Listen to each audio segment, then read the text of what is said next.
नमस्कार। भारत मौसम विज्ञान विभाग आप सभी का हमारे प्रिय दैनिक मौसम परिचर्चा में हार्दिक स्वागत करता है। आज 1 मई है।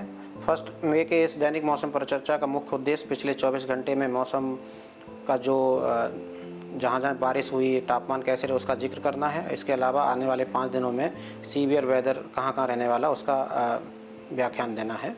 तो आइए स्टार्ट करते हैं आज के परिचर्चा को।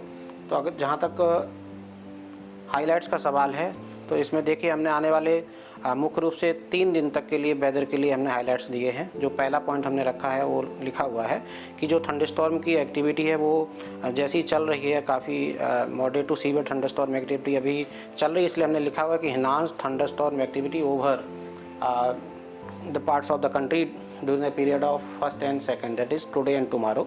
ये ऐसे ही चलती रहेगी। और दूसरा ही हमने पॉइंट लिखा हुआ है कि मॉडरेट से सीवियर, मतलब खतरनाक से खतरनाक कैटेगरी के जो थंडरस्टॉर्म्स होते हैं जिसमें नुकसान होने की संभावना रहती है, वैसे थंडरस्टॉर्म की एक्टिविटी और उनके साथ साथ उसमें लाइटनिंग, गस्टी विंड और हेल स्टॉर्म की गतिविधियां आपको देखने को मिलती रहेंगी। उत्तर पश्चिम भारत में, मध्य भारत में, पूर्वी और दक्षिण पूर्वी जो प्रायद्वीपीय भारत, वहाँ पे आपको 1 और 2 तारीख को मिलेगी। उसके बाद उसमें थोड़ी सी कमी आने की संभावना दिखाई देती है।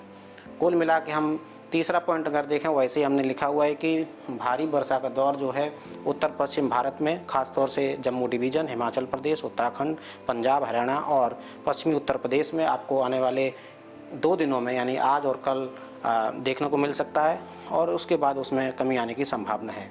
भाई अगर हम दक्षिण प्रायद्वीपीय भारत की बात करें, दक्षिण भारत की बात करें, तो वहाँ पर भी भारी से अति भारी वर्षा यानी 7 सेंटीमीटर से लेकर के 20 सेंटीमीटर तक की वर्षा 1-2 स्थानों पर आपको देखने को मिलती रहेगी। 1 से लेकर के 3 मई के बीच में जो दक्षिण भारत, उसमें खास तौर से अब हम बात करें कहाँ कहाँ संभावनाएँ, वो हैं आंध्र प्रदेश, रायलसीमा, दक्षिण इंटीरियर कर्नाटका, तमिलनाडु, केरला। ये जो जोन है साउथ इंडिया का, उसमें भारी वर्षा से अति भारी वर्षा भी आपको 1 से लेकर के 3 मई के बीच में देखने को मिलते रहने की संभावना बनी हुई है। अगर हम कल के हेल स्टॉर्म कहाँ रहे उसकी हम जानकारी देने की कोशिश करें तो आप देख सकते हैं उत्तर पश्चिम भारत में आप देख सकते हैं हिमालय में, खासतौर से हिमाचल प्रदेश और उत्तराखंड में, उसके साथ साथ राजस्थान में, मध्य प्रदेश में और उसके साथ साथ जो इंटीरियर महाराष्ट्र वहाँ पर, और इसके अलावा आप देखें बिहार और गंगे पश्चिम बंगाल में कल हेल स्टॉर्म की गतिविधियां 1-2 स्थानों पर देखने को मिली। इसी के साथ साथ ज़्यादातर भारत के हिस्सों में जो है थंडर स्टॉर्म के साथ साथ लाइटनिंग और गस्टी विंड की भी एक्टिविटीज़ देखने को पिछले 24 घंटे में मिली हुई हैं। इसके अलावा अगर हम भारी वर्षा की बात करें तो भारी वर्षा जो है हिमाचल प्रदेश में, उत्तराखंड में, इसी के साथ साथ राजस्थान, मध्य प्रदेश, इंटीरियर महाराष्ट्र और तेलंगाना, उसके साथ साथ बिहार और गंगे पश्चिम बंगाल में भारी वर्षा देखने को कल मिली है। यानी वे वही पॉकेट्स आप देखिए ऑलमोस्ट जहाँ पर हेल स्टॉर्म की गतिविधियाँ थीं, वहाँ पर इंटेंस स्पेल भी देखने को मिले, इसलिए वहाँ पर भारी वर्षा भी पिछले 24 घंटे में देखने को मिली। इन दोनों के प्रभाव से चूँकि थंडर स्टॉर्म की गतिविधि पिछले 24 घंटे में बरकरार रही, उसकी वजह से अधिकतम तापमान आज भी कल भी जो है 40 डिग्री सेल्सियस से नीचे ही ज़्यादातर हिस्सों में दर्ज किए गए। और अगर उनके हम डिपार्चर की बात करें लॉन्ग टर्म एवरेज से, तो वो डिपार्चर भी आपको सारे के सारी जगह पे बिलो नॉर्मल यानी सामान्य से नीचे देखने को मिल रहे हैं। अगर हम अधिकतम तापमान की पूर्वानुमान की बात करें, चूँकि हम बोल रहे हैं आने वाले 3-4 दिनों तक भी थंडरस्टॉर्म की गतिविधियां जारी रहने वाली हैं, इसलिए आने वाले 5 दिनों में भारत के किसी भी भूभाग में कहीं पर भी कोई खास जो है हीट वेव की स्थिति आपको देखने को न मिलने की संभावना बनी हुई है। आइए अब हम जिक्र कर लेते हैं सिनोप्टिक सिस्टम्स की।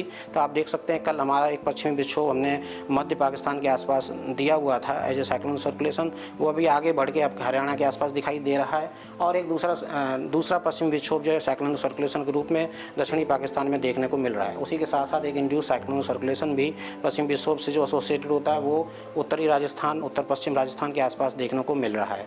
इसी के साथ साथ एक साइक्लोनिक सर्कुलेशन जो है जो पश्चिम बंगाल उसके आसपास, और एक साइक्लोन सर्कुलेशन जो कल मालदीव में था वो, और मालदीव में ही आज भी वहाँ पे थोड़ा वीक स्थिति में है पर देखने को मिल रहा है।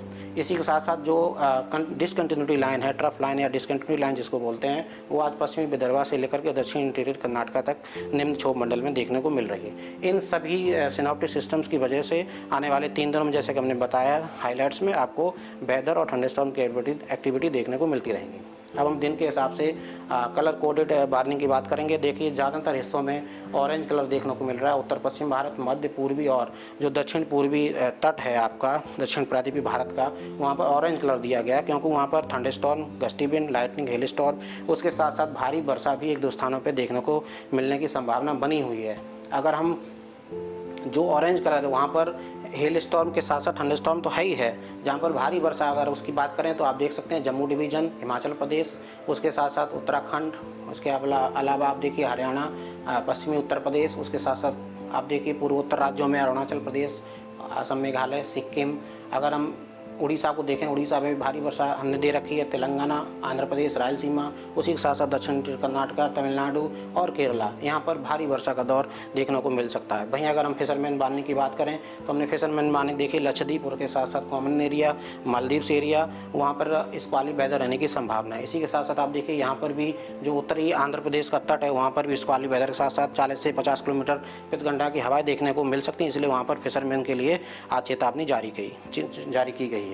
अगर हम कल के मौसम की बात करें, कल ऑरेंज कलर थोड़ा कम है, परंतु फिर भी ऑरेंज कलर ज़्यादातर भारत के हिस्सों में, खासतौर से उत्तरी भारत में आपको देखने को मिल रहा है, जिसमें आपके पश्चिमी हिमालय बेल्ट जो है, चाहे वो जम्मू डिवीज़न हो, हिमाचल प्रदेश हो, उत्तराखंड हो, वहाँ पर भारी वर्षा के साथ साथ हिमपात और भारी हिमपात और उसके साथ साथ हेल स्टॉर्म की स्थितियों को देखते हुए वहाँ पर हमने ऑरेंज कलर दिया हुआ है।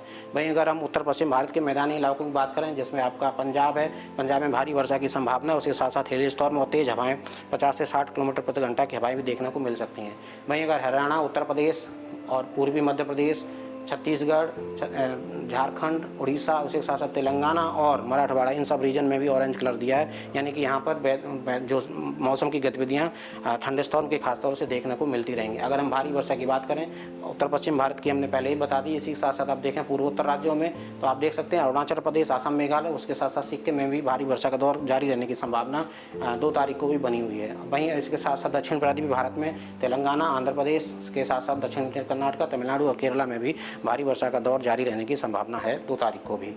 अगर हम 3 तारीख के मैप की बात करें तो 3 तारीख को ऑरेंज कलर थोड़ा कम है, परंतु फिर भी पूरे ही भारत में ऑलमोस्ट थंडरस्टॉर्म के साथ साथ गस्टी विंड और लाइटनिंग की एक्टिविटी आपको देखने को मिलती रहेगी। सिवाय जो पश्चिम बंगाल का बेल्ट है वहाँ पर हवा, तेज़ हवाएं 40 से 50 किलोमीटर प्रति घंटा की गस्ती विंड के साथ साथ जो है वहाँ पर हेल स्टॉर्म की स्थिति को देखिए हमने पश्चिम बंगाल में और नारंगी रंग दे रखा। वहीं अगर हम भारी वर्षा की बात करें तो पूर्वोत्तर राज्यों में खासतौर से अरुणाचल प्रदेश, आसाम में जारी रहने की संभावना है। उसी के साथ साथ दक्षिण प्रायद्वीपीय भारत में 3 तारीख को, जैसे कि पहले भी 2 तारीख के वेदर में देखा था, वो 3 तारीख को जारी रहने की उन्हीं सब इलाकों में दक्षिण भारत में संभावना बनी हुई है।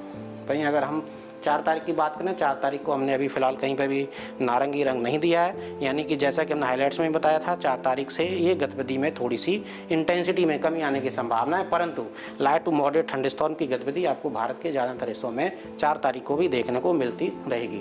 वहीं भारी वर्षा जो है 4 तारीख को उसमें कमी आने की संभावना है, परंतु पूर्वोत्तर राज्यों में अरुणाचल प्रदेश और आसाम, मेघालय में 4 तारीख को भी भारी वर्षा 1-2 स्थानों पर देखने को मिलती रहेगी।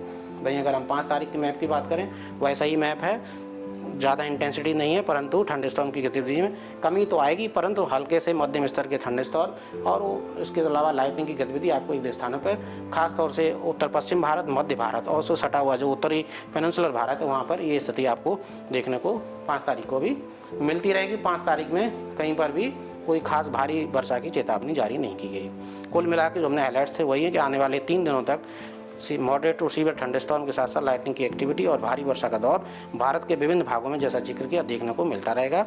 उसके बाद 4 तारीख से उसमें कमी आने की संभावना है। आज के लिए बस इतना ही। हमसे जुड़े रहिए हमारी वेबसाइट और विभिन्न माध्यमों से। वेबसाइट हम बोल देते हैं मौसम.imd.gov.in। आप हमारे विभिन्न माध्यम फेसबुक, ट्विटर से भी जुड़िए। आज के लिए बस इतना ही। नमस्कार।